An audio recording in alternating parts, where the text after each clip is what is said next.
Long before the world was overrun by fast, screaming hordes, the dead rose slowly, and cinema was there to watch them shamble out of the grave. The zombie is the most versatile monster we have. Voodoo slave, flesh-eating ghoul, rotting symbol of every fear we cannot quite name, and many of its greatest films were carved out decades ago in drive-ins and grindhouses and the dripping cellars of Italian horror. You asked for the classics, the foundational nightmares that too many modern lists forget, and we have listened. So tonight we are counting down our picks for the 20 greatest classic zombie films of all time. Hi, this is Movie Blanket Club. Bar the doors and board the windows, because the old dead are the hungriest of all. Of 20, Zombie Holocaust, 1980.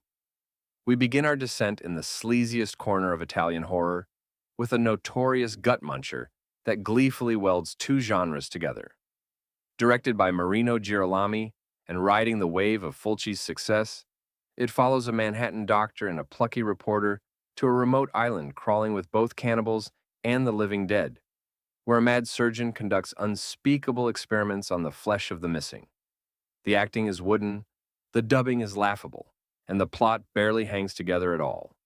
We will not defend it as art, but as a delirious slice of grindhouse excess, it delivers exactly what its title promises, complete with a machete to the skull and a zombie facing off against a speedboat propeller. It even recycles sets and a lead performer from Zombie 2, making it a strange cousin to the Fulci canon. We include it as an essential artifact of the Italian zombie boom, flaws and gore alike. Cheap, nasty, and gloriously excessive. Not for the squeamish and proud of it. 19. Nightmare City, 1980. Umberto Lenzi delivers something almost heretical for its era. Zombies that run. Long before the modern fast zombie craze, this fever dream of Italian horror sends a horde of irradiated, knife-wielding, blood-drinking ghouls sprinting through a nameless city as a television reporter played by Hugo Stiglitz tries to stay ahead of the collapse of society itself. The internal logic is non-existent, the effects are crude, and the infamous twist ending will make you groan aloud. None of that is quite the point. Lenzi stages the chaos with a manic, breathless energy that genuinely unsettles, and the sheer relentlessness of these unusually agile corpses feels startlingly ahead of its time. Its influence on the later fast zombie films that would dominate the genre is impossible to ignore. We include it as a fascinating, deranged missing link in the evolution of The Walking Dead. Frantic, ridiculous, and weirdly prophetic. A broken clock that somehow told the future. 18. Children Shouldn't Play with Dead Things, 1972. Before he gave the world Black Christmas and A Christmas Story, Bob Clark cut his teeth on this scrappy, atmospheric, micro-budget oddity. A troupe of insufferable theater actors travel to a remote island cemetery for a night of ghoulish pranks, only to accidentally raise the dead through a mock occult ritual they never expect to actually work. The pacing crawls, the acting is broad, and it takes far too long to get going. Stay for the final act. Once the corpses rise, the film transforms into a genuinely eerie and claustrophobic siege, shot on next to nothing but dripping with grimy, low-budget dread. Its shambling ghouls clearly owe a debt to Romero, and it in turn inspired a whole generation of no-budget horror filmmakers. We include it as a beloved cult curio, a reminder that atmosphere can be conjured out of almost nothing. Cheap, creepy, and surprisingly fun once the dead finally get moving. 17. Shockwaves, 1977. Here is one of the strangest subgenres the classic era produced, the underwater Nazi zombie film. And this is its eerie high point. Ken Wiederhorn strands a group of shipwrecked tourists on a remote island where a former SS commander, played by a gaunt Peter Cushing, has been hiding a squad of aquatic undead soldiers engineered by the Third Reich. The budget is threadbare, and the pacing is languid. Let the atmosphere carry you instead.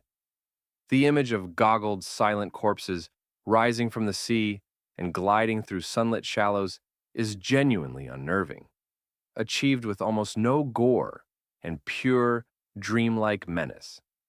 Cushing and fellow horror legend John Carradine lend the whole thing a gravity it has no right to possess. We include it as a uniquely atmospheric entry, proof that quiet dread can outdo any amount of blood.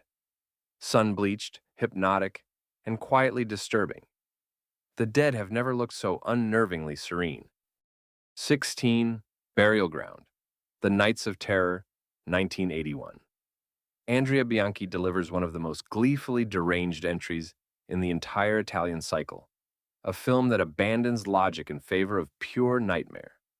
A group of guests gather at a secluded country estate, only to find themselves besieged by an army of decayed, worm-riddled corpses that stalk them through the grounds and gardens with grim, patient intent. The plot is threadbare, and the dubbing is dreadful. And one infamous casting choice, a grown man playing a young boy, pushes it into genuinely surreal territory. We will not pretend it is coherent, but the atmosphere is relentless. The shambling, monk-hooded ghouls are grotesquely memorable, and the film has earned a devoted cult for its dreamlike, doom-laden mood. Its zombies feel truly ancient and rotten in a way few films ever manage. We include it as a lurid, essential oddity of the era. Bizarre, grim, and utterly uninhibited. Italian horror at its most feverish and strange. 15. The Plague of the Zombies, 1966. Britain's Hammer Studio gives us one of the most influential zombie films you may never have seen, made a full 2 years before Romero rewrote the rules.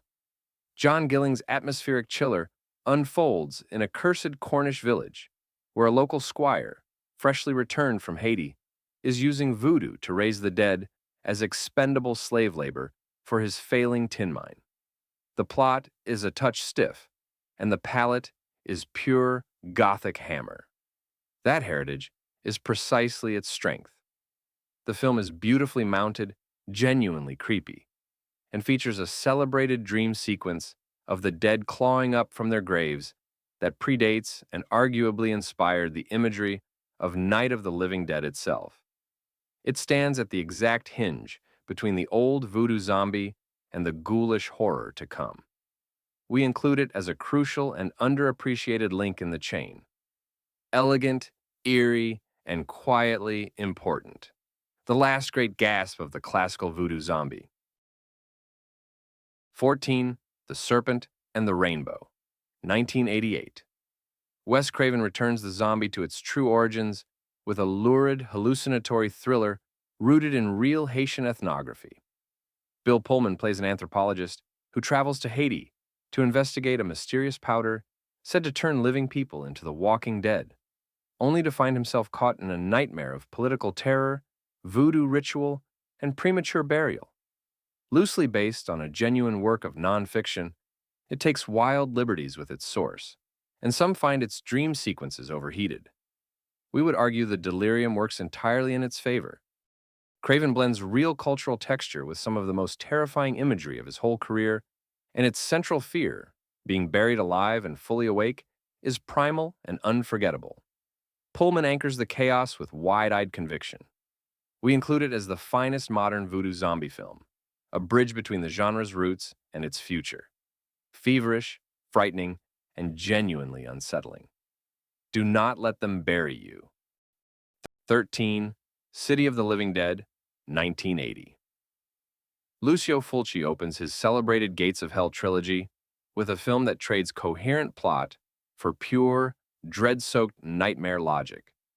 When a priest hangs himself in the cursed New England town of Dunwich, he tears open a gateway to hell that must be sealed before All Saints' Day, or the dead will inherit the earth, and a psychic and a reporter race across the country to close it as the corpses begin to rise. The narrative barely holds together and the dubbing is rough. Fulci was never much interested in logic. He was interested in atmosphere and in shock, and this film delivers both in abundance, including a notorious sequence involving a power drill and another involving a slow and unspeakable act that has haunted viewers for decades. The fog-drenched cemetery imagery is genuinely beautiful. We include it as a cornerstone of Italian horror, mood placed firmly over meaning, grim, gorgeous, and relentlessly bleak, a waking bad dream committed to film. 12. Let Sleeping Corpses Lie, 1974. This underseen Spanish-Italian gem is one of the finest and most intelligent zombie films of its entire decade.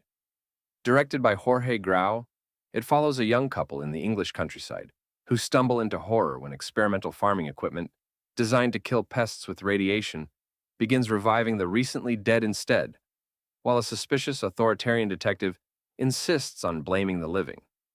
The pacing is deliberate and the eco-horror message is delivered with a fairly heavy hand.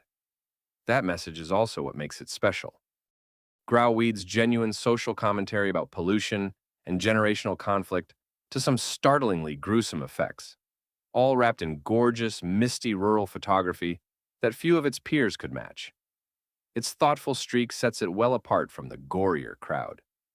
We would argue it is one of the great overlooked zombie films, a smart and stylish entry that richly deserves rediscovery. Atmospheric, angry, and genuinely chilling. Proof the classics had brains as well as guts. 11. The Last Man on Earth, 1964. Here's a foundational text that helped birth the modern zombie, adapted from the very same novel that would later give us I Am Legend.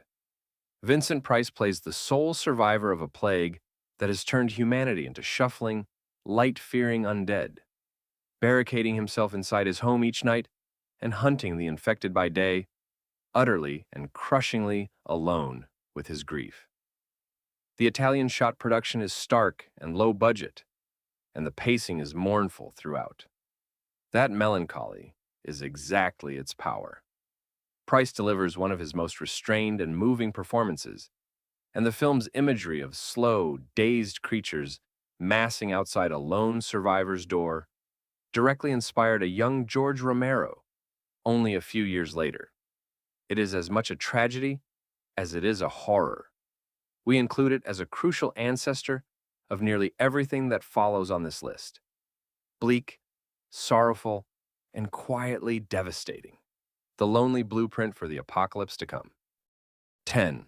The Beyond, 1981. The centerpiece of Fulci's Gates of Hell trilogy is his surreal masterpiece, a film that plays less like a story than like a nightmare you simply cannot wake from. A young woman inherits a crumbling Louisiana hotel built over one of the 7 gateways to hell, and as she tries to renovate it, the barrier between the living and the dead begins to dissolve in a cascade of impossible, dreamlike horror. Those demanding a logical plot will be baffled, and the film openly abandons narrative sense in its extraordinary final act. Surrender to the dream instead. Fulci conjures images of astonishing, painterly cruelty and beauty, backed by Fabio Frizzi's haunting score, building toward one of the most nihilistic and unforgettable endings in all of horror. It is pure cinema of atmosphere and dread. Plot be damned. We would argue it is the finest film Fulci ever made, and one of Italian horror's crowning achievements. Beautiful, bleak, and utterly hypnotic. Do not go looking for the exit. 9. Cemetery Man, also known as Della Morte dell'Amore, 1994. We close out the Italian contingent with its strangest and most beautiful entry, a philosophical horror comedy unlike anything else on our list. Michele Soavi directs Rupert Everett as Francesco Della Morte, the caretaker of a cemetery where the dead simply refuse to stay buried, forcing him to dispatch the returning corpses night after night while he slowly loses his grip on love, sanity, and reality itself. The wild tonal shifts between romance, comedy, gore, and metaphysics bewilder some viewers. That ambition is precisely its genius. Soavi crafts a dreamlike meditation on death and desire that is genuinely gorgeous to look at, frequently funny and unexpectedly profound, with Everett perfectly cast as its weary, existential hero. It is the moment the Italian zombie film quietly became art. We would argue it is one of the most original horror films of the 90s and a fitting swan song for an entire era. Witty, melancholy, and wholly unforgettable. The dead have never been so poetic. 8. Zombie 2, 1979. Lucio Fulci's international breakthrough is the film that defined the Italian zombie for a whole generation, cheekily marketed in some countries as a sequel to Dawn of the Dead. When an abandoned yacht drifts eerily into New York Harbor, its investigation leads to a remote Caribbean island where a lonely doctor battles a spreading plague of the risen dead, building to a slow and inexorable siege. The dubbing is rough and the science is voodoo nonsense. Nobody watches Fulci for coherence.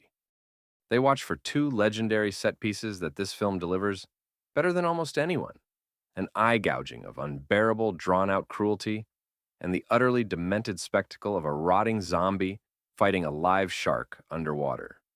Beneath the gore, its worm-eaten, mud-caked corpses remain some of the most grotesquely convincing ever filmed. We would argue it is the quintessential Italian zombie picture, the film every imitator spent the next decade chasing. Grisly, atmospheric, and endlessly influential. The gold standard of grindhouse gut-munching. 7. I Walked with a Zombie, 1943.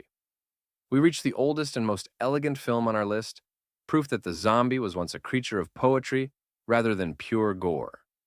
Produced by the legendary Val Lewton and directed by Jacques Tourneur, it follows a young Canadian nurse who travels to a Caribbean plantation to care for a catatonic woman, only to slowly suspect that voodoo and the walking dead lie behind the family's quiet tragedy.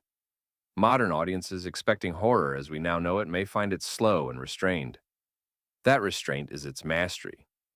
Loosely reworking the bones of Jane Eyre, the film builds an atmosphere of almost unbearable, shadow-drenched dread, and its famous nighttime walk through the whispering sugarcane fields to the beat of distant drums is one of the most beautiful sequences in all of horror.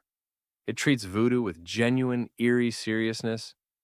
We would argue it is one of the finest horror films ever made, full stop. Haunting, poetic, and impossibly atmospheric. Horror as a whispered dream. 6. Day of the Dead, 1985. The bleakest chapter of Romero's original trilogy was dismissed on release and has since been reclaimed as a grim masterpiece. Set almost entirely in an underground military bunker as the last surviving humans bicker their way toward extinction, it pits desperate scientists against trigger-happy soldiers. While one researcher attempts to tame a captive zombie he affectionately names Bub. The claustrophobic setting and relentless nihilism made it a hard sell in its day. Time has vindicated it completely. Romero uses the tight, airless quarters to sharpen his satire, arguing that humanity's true enemy is its own capacity for cruelty and control, and Bub's flickering, tragic scraps of humanity give the film a genuine and aching soul. Tom Savini's practical gore effects here are widely regarded as his career best, jaw-dropping even now. We would argue it is the most underrated entry in the entire canon. Grim, intelligent, and quietly heartbreaking. The end of the world staged as a shouting match in the dark. 5. Braindead, released in some countries as Dead Alive, 1992. Long before The Lord of the Rings, Peter Jackson made what many still consider the goriest film ever committed to celluloid, and one of the funniest. A meek young New Zealander's overbearing mother is bitten by a Sumatran rat monkey and slowly, horribly transforms, triggering an outbreak he desperately tries to hide, leading to a legendary finale in which he takes a lawnmower to a house packed wall to wall with the undead. The sheer volume of blood and flying offal is genuinely staggering, and the splatstick humor will not be for everyone. That excess is the entire glorious point. Jackson orchestrates the carnage with cartoonish, gleeful invention and real technical brilliance, all buried beneath a surprisingly sweet story about a boy escaping his mother's shadow. It is horror comedy pushed to its absolute delirious limit. We would argue it is the finest splatter comedy ever made. Insane, hilarious, and staggeringly bloody. The party is not over until the lawnmower starts. 4. Re-Animator, 1985. Stuart Gordon adapts H.P. Lovecraft into the most gleefully demented mad science horror comedy of the 80s. Jeffrey Combs is unforgettable as Herbert West, a coldly arrogant medical student who has perfected a glowing green serum that reanimates the dead, with catastrophic, blackly comic results, dragging his hapless roommate into an escalating nightmare of corpses that flatly refuse to stay obedient. The tone lurches wildly from gore to farce, and its most infamous scene remains genuinely transgressive to this day. That audacity is exactly why it endures.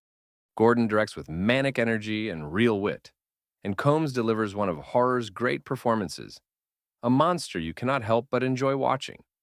The practical effects are grotesque, inventive, and often laugh-out-loud funny. We would argue it is one of the finest horror comedies ever made, and a perfect gateway into the mad science strain of the undead. Twisted, funny, and endlessly quotable. Never trust a man with a glowing syringe. 3. Night of the Living Dead, 1968.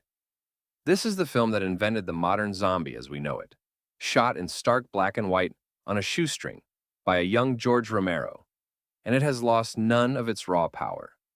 When the recently dead inexplicably rise to feed on the living, a group of terrified strangers barricade themselves inside a remote Pennsylvania farmhouse, turning on one another as the ghouls press in from every side. The acting is uneven, and the meager budget shows in every frame. It could not matter less. Romero stripped the zombie of its voodoo roots and made it a relentless, faceless force of nature, while quietly loading the film with searing commentary on race and social collapse that lands like a hammer even now. Its bleak, gut-punch final moments remain among the most devastating in all of cinema. We would argue it is one of the most important horror films ever made, the ground zero for everything that followed. Raw, radical, and eternally influential. The Night the Dead Took Over. 2. The Return of the Living Dead, 1985. Dan O'Bannon takes the zombie in a wildly different direction and creates the most purely fun film on our list, the one that gave the undead their infamous taste for brains. When workers at a medical supply warehouse accidentally release a batch of military gas, the dead rise across a small town, faster, smarter, and far more talkative than any before them, as a group of punks parties obliviously in the cemetery next door. It plays the apocalypse largely for laughs, which horror purists sometimes hold against it. That irreverence is exactly its charm.